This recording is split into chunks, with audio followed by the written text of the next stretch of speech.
أعوذ بالله من الشيطان الرجيم. بسم الله الرحمن الرحيم. فمن أظلم ممن كذب على الله وكذب بالصدق إذ جاءه أليس في جهنم مثوى للكافرين والذي جاء بالصدق وصدق به أولئك هم المتقون لهم ما يشاءون عند ربهم ذلك جزاء المحسنين ليكفر الله عنهم أسوأ الذي عملوا ويجزيهم أجرهم بأحسن الذي كانوا يعملون. أليس الله بكاف عبده ويخوفونك بالذين من دونه ومن يضلل الله فما له من هاد ومن يهد الله فما له من مضل. أليس الله بعزيز ذي انتقام. ولئن سألتهم من خلق السماوات والأرض ليقولن الله. قل أفرأيتم ما تدعون من دون الله إن أرادني الله بضر هل هن كاشفات ضره أو أرادني برحمة هل هن ممسكات رحمته قل حسبي الله عليه يتوكل المتوكلون. قل يا قوم اعملوا على مكانتكم إني عامل فسوف تعلمون من يأتيه عذاب يخزيه ويحل عليه عذاب مقيم. إنا أنزلنا عليك الكتاب للناس بالحق فمن اهتدى فلنفسه ومن ضل فإنما يضل عليها وما أنت عليهم بوكيل. الله يتوفى الأنفس حين موتها والتي لم تمت في منامها فيمسك التي قضى عليها الموت ويرسل الأخرى إلى أجل مسمى إن في ذلك لآيات لقوم يتفكرون. أم اتخذوا من دون الله شفعاء قل أولو كانوا لا يملكون شيئا ولا يعقلون. قل لله الشفاعة جميعا له ملك السماوات والأرض ثم إليه ترجعون. وإذا ذكر الله وحده اشمأزت قلوب الذين لا يؤمنون بالآخرة وإذا ذكر الذين من دونه إذا هم يستبشرون. قل اللهم فاطر السماوات والأرض عالم الغيب والشهادة أنت تحكم بين عبادك فيما كانوا فيه يختلفون. ولو أن للذين ظلموا ما في الأرض جميعا ومثله معه لافتدوا به من سوء العذاب يوم القيامة وبدا لهم من الله ما لم يكونوا يحتسبون. وبدا لهم سيئات ما كسبوا وحاق بهم ما كانوا به يستهزئون. فإذا مس الإنسان ضر دعانا ثم إذا خولناه نعمة منا قال إنما أوتيته على علم بل هي فتنة ولكن أكثرهم لا يعلمون. قد قالها الذين من قبلهم فما أغنى عنهم ما كانوا يكسبون فأصابهم سيئات ما كسبوا والذين ظلموا من هؤلاء سيصيبهم سيئات ما كسبوا وما هم بمعجزين. أولم يعلموا أن الله يبسط الرزق لمن يشاء ويقدر إن في ذلك لآيات لقوم يؤمنون. قل يا عبادي الذين أسرفوا على أنفسهم لا تقنطوا من رحمة الله إن الله يغفر الذنوب جميعا إنه هو الغفور الرحيم. وأنيبوا إلى ربكم وأسلموا له من قبل أن يأتيكم العذاب ثم لا تنصرون. واتبعوا أحسن ما أنزل إليكم من ربكم من قبل أن يأتيكم العذاب بغتة وأنتم لا تشعرون. أن تقول نفس يا حسرة على ما فرطت في جنب الله وإن كنت لمن الساخرين أو تقول لو أن الله هداني لكنت من المتقين أو تقول حين ترى العذاب لو أن لي كرة فأكون من المحسنين. بلى قد جاءتك آياتي فكذبت بها واستكبرت وكنت من الكافرين. ويوم القيامة ترى الذين كذبوا على الله وجوههم مسودة أليس في جهنم مثوى للمتكبرين وينجي الله الذين اتقوا بمفازتهم لا يمسهم السوء ولا هم يحزنون الله خالق كل شيء وهو على كل شيء وكيل له مقاليد السماوات والأرض والذين كفروا بآيات الله أولئك هم الخاسرون قل أفغير الله تأمروني أعبد أيها الجاهلون ولقد أوحي إليك وإلى الذين من قبلك لئن أشركت ليحبطن عملك ولتكونن من الخاسرين بل الله فاعبد وكن من الشاكرين وما قدروا الله حق قدره والأرض جميعا قبضته يوم القيامة والسماوات مطويات بيمينه سبحانه وتعالى عما يشركون ونفخ في الصور فصعق من في السماوات ومن في الأرض إلا من شاء الله ثم نفخ فيه أخرى فإذا هم قيام ينظرون وأشرقت الأرض بنور ربها ووضع الكتاب وجيء بالنبيين والشهداء وقضي بينهم بالحق وهم لا يظلمون ووفيت كل نفس ما عملت وهو أعلم بما يفعلون وسيق الذين كفروا إلى جهنم زمرا حتى إذا جاءوها فتحت أبوابها وقال لهم خزنتها ألم يأتكم رسل منكم يتلون عليكم آيات ربكم وينذرونكم لقاء يومكم هذا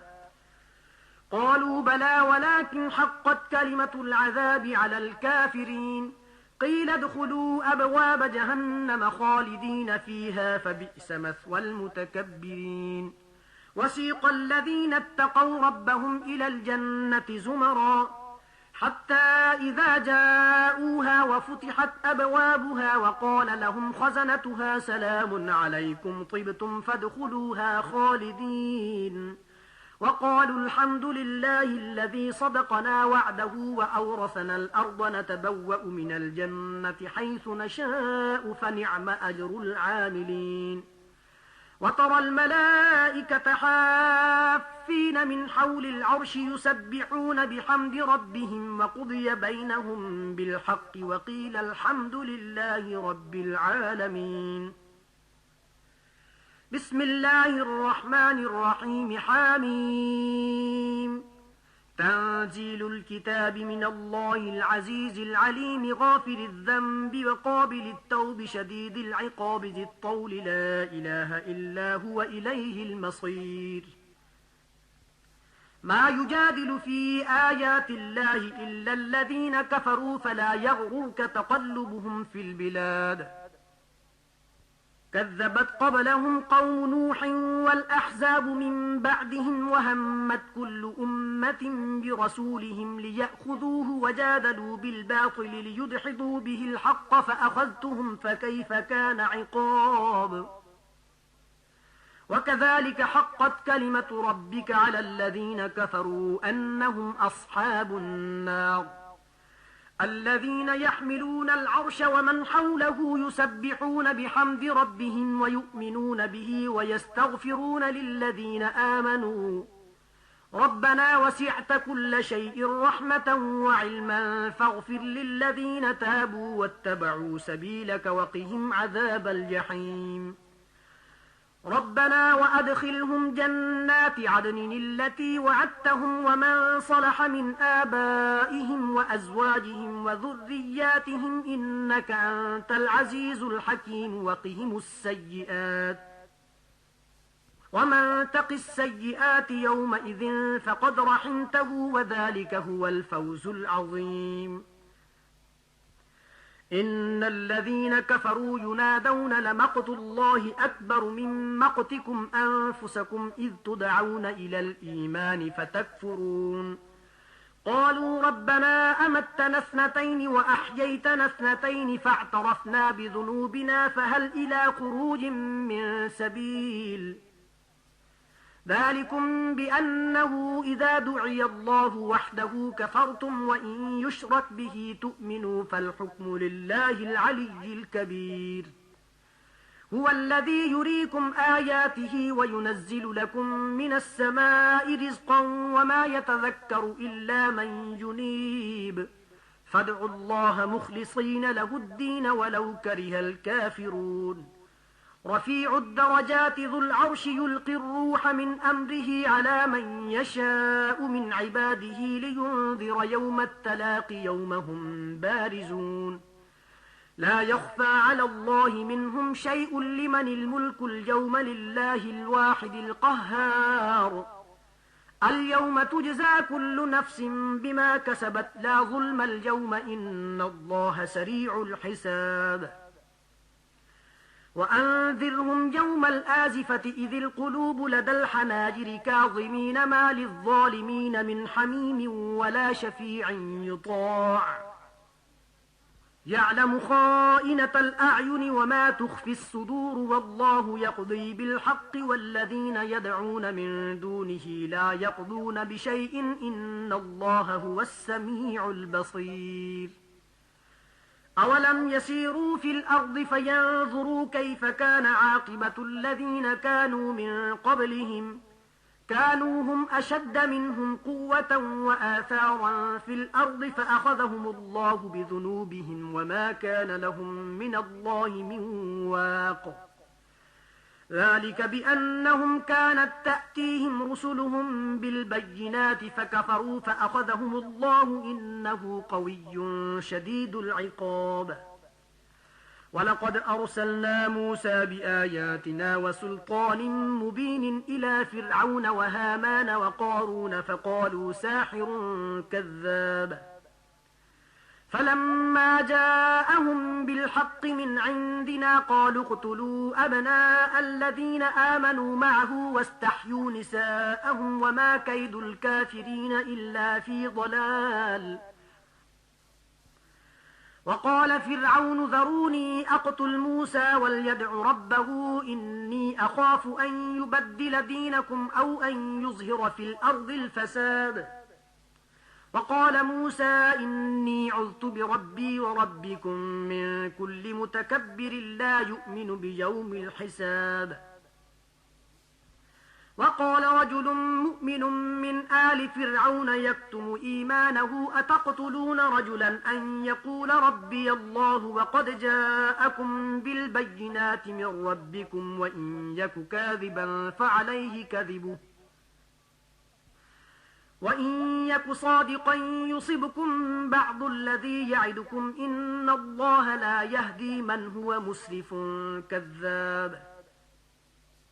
يا قوم لكم الملك اليوم ظاهرين في الأرض فمن ينصرنا من بأس الله إن جاءنا قال فرعون ما أريكم إلا ما أرى وما أهديكم إلا سبيل الرشاد وقال الذي آمن يا قوم إني أخاف عليكم مثل يوم الأحزاب مثل دأب قوم نوح وعاد وثمود والذين من بعدهم وما الله يريد ظلما للعباد ويا قوم إني أخاف عليكم يوم التناد يوم تولون مدبرين ما لكم من الله من عاصم ومن يضلل الله فما له من هاد ولقد جاءكم يوسف من قبل بالبينات فما زلتم في شك مما جاءكم به حتى إذا هلك قلتم لن يبعث الله من بعده رسولا كذلك يضل الله من هو مسرف مرتاب الذين يجادلون في آيات الله بغير سلطان أتاهم كبر مقتا عند الله وعند الذين آمنوا كذلك يطبع الله على كل قلب متكبر جبار وقال فرعون يا هامان ابن لي صرحا لعلي أبلغ أسباب السماوات فأطلع إلى إله موسى وإني لأظنه كاذبا وكذلك زجن لفرعون سوء عمله وصد عن السبيل وما كيد فرعون إلا في تباب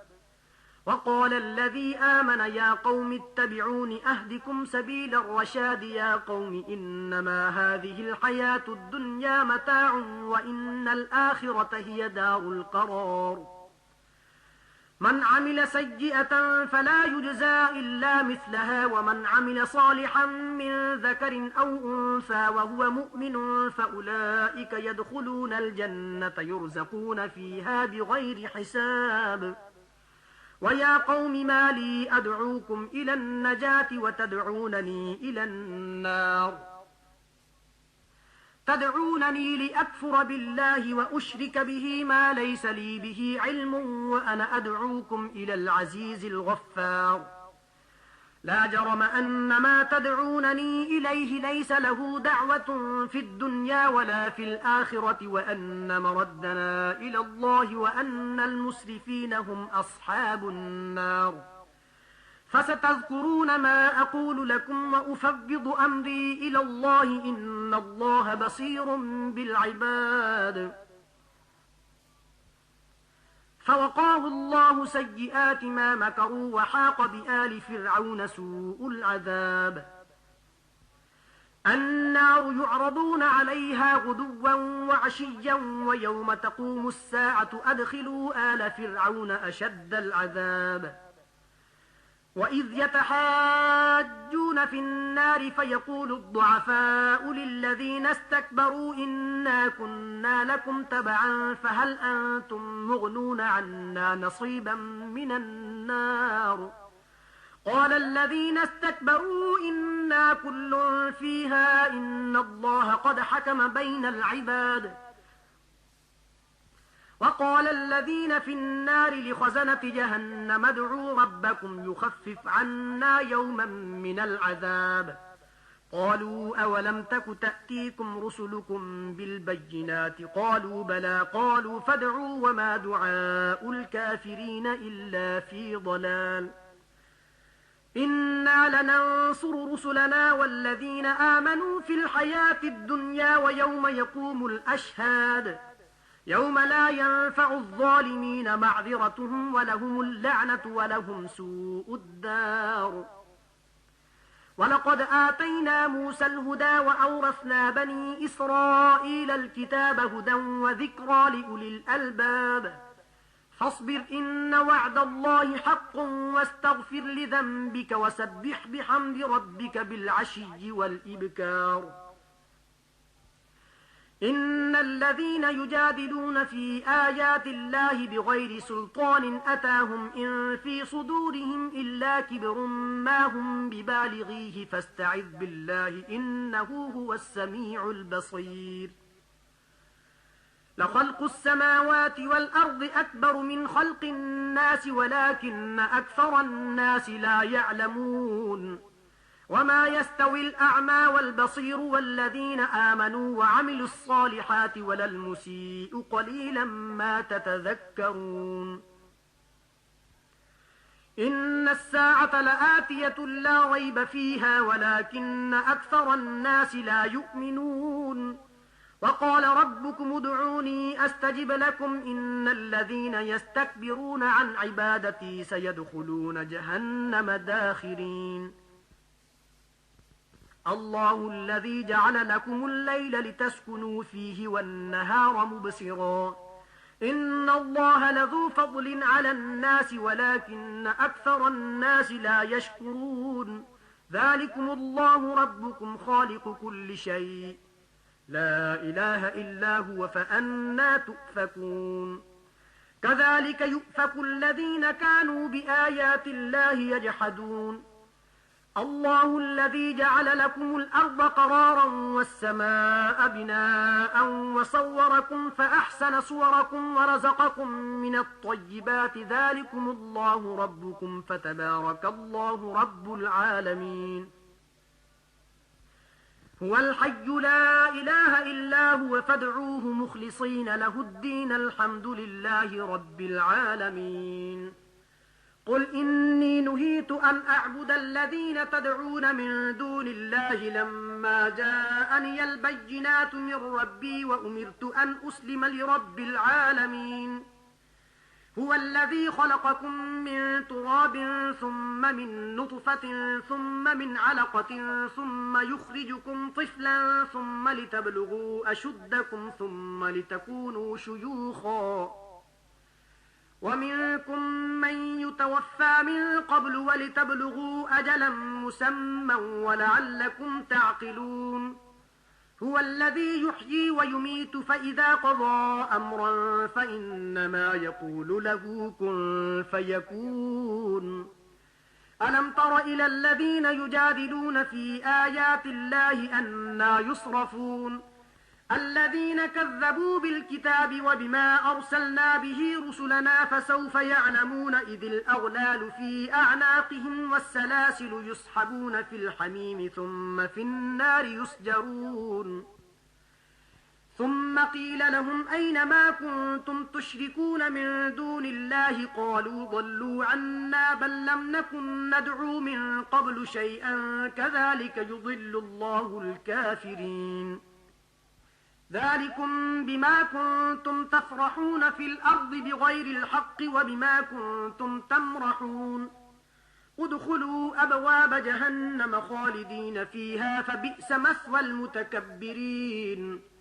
فاصبر إن وعد الله حق فإما نرينك بعض الذي نعدهم أو نتوفينك فإلينا يرجعون ولقد أرسلنا رسلا من قبلك منهم من قصصنا عليك ومنهم من لم نقصص عليك وما كان لرسول أن يأتي بآية إلا بإذن الله فإذا جاء أمر الله قضي بالحق وخسر هنالك المبطلون الله الذي جعل لكم الأنعام لتركبوا منها ومنها تأكلون ولكم فيها منافع ولتبلغوا عليها حاجة في صدوركم وعليها وعلى الفلك تحملون ويريكم آياته فأي آيات الله تنكرون أفلم يسيروا في الأرض فينظروا كيف كان عاقبة الذين من قبلهم كانوا أكثر منهم وأشد قوة وآثارا في الأرض فما أغنى عنهم ما كانوا يكسبون فلما جاءتهم رسلهم بالبينات فرحوا بما عندهم من العلم وحاق بهم ما كانوا به يستهزئون فلما رأوا بأسنا قالوا آمنا بالله وحده وكفرنا بما كنا به مشركين فلم يك ينفعهم إيمانهم لما رأوا بأسنا سنة الله التي قد خلت في عباده وخسر هنالك الكافرون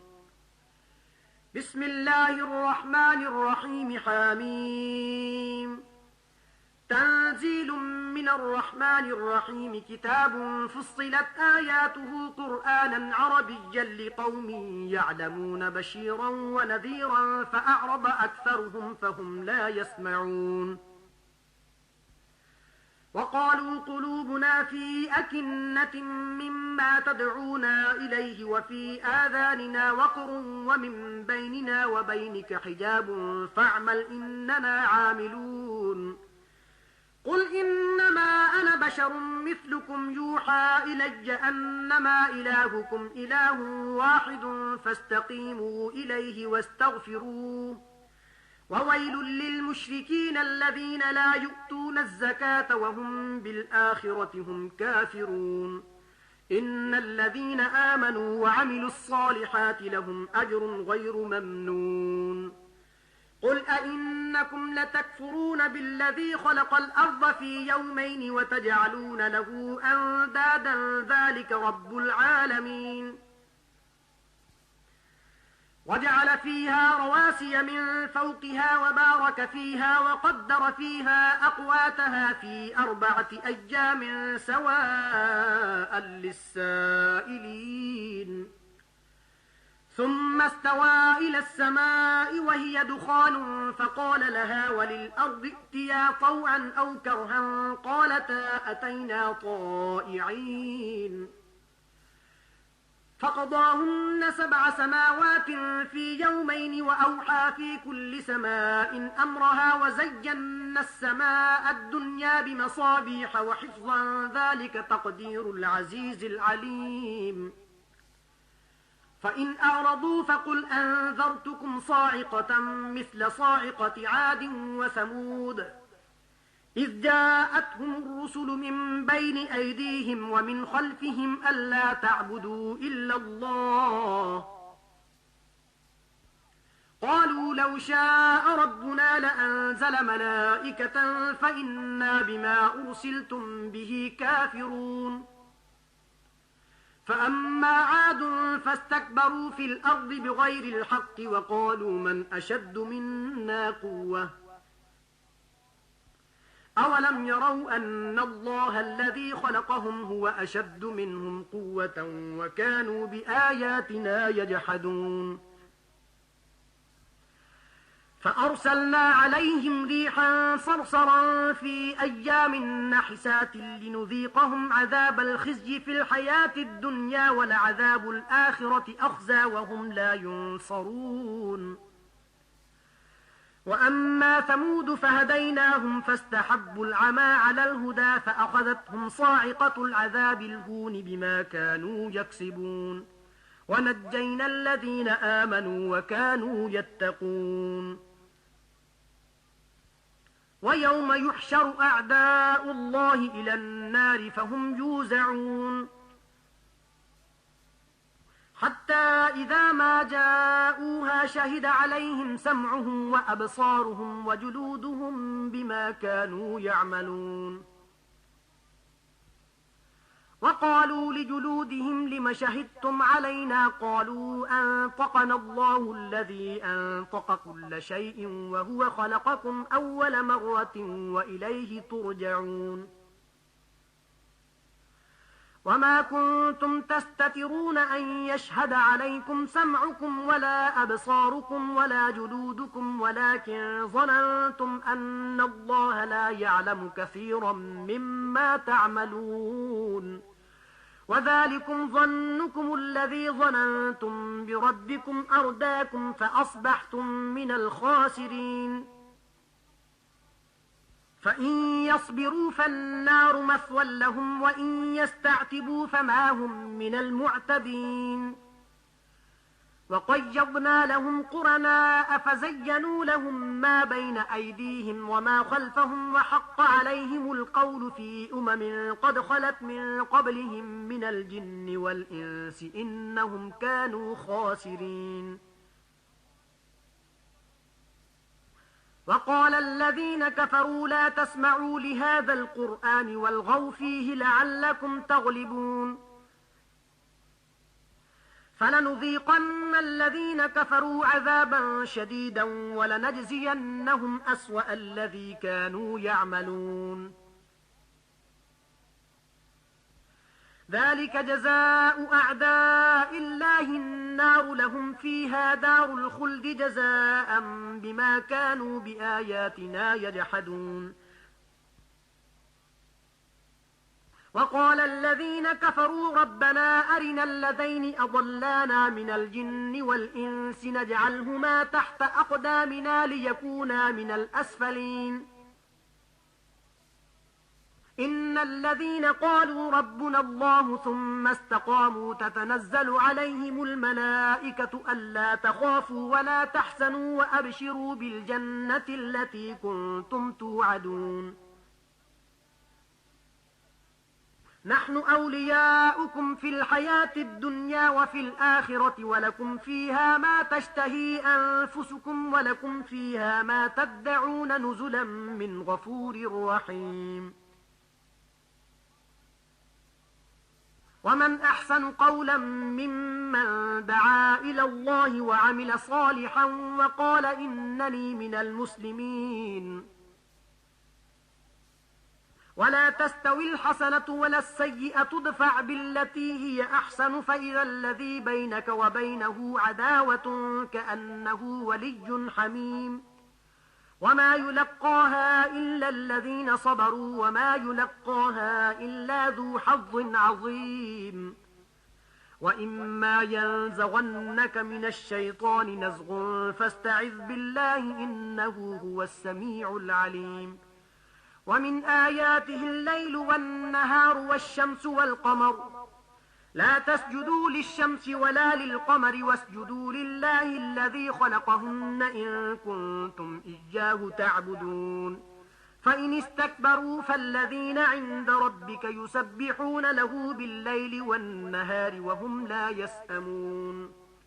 ومن آياته أنك ترى الأرض خاشعة فإذا أنزلنا عليها الماء اهتزت وربت إن الذي أحياها لمحيي الموتى إنه على كل شيء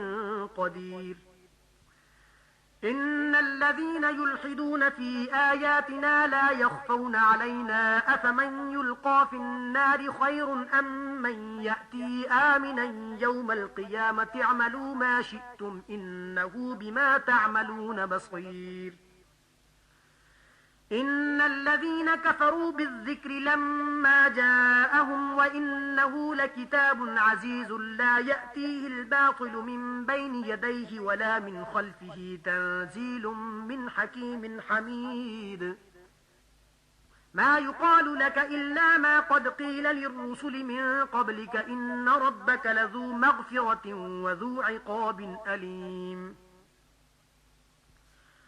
ولو جعلناه قرآنا أعجميا لقالوا لولا فصلت آياته أعجمي وعربي قل هو للذين آمنوا هدى وشفاء والذين لا يؤمنون في آذانهم وقر وهو عليهم عمى أولئك ينادون من مكان بعيد. ولقد آتينا موسى الكتاب فاختلف فيه ولولا كلمة سبقت من ربك لقضي بينهم وإنهم لفي شك منه مريب. من عمل صالحا فلنفسه ومن أساء فعليها وما ربك بظلام للعبيد. صدق الله العظيم.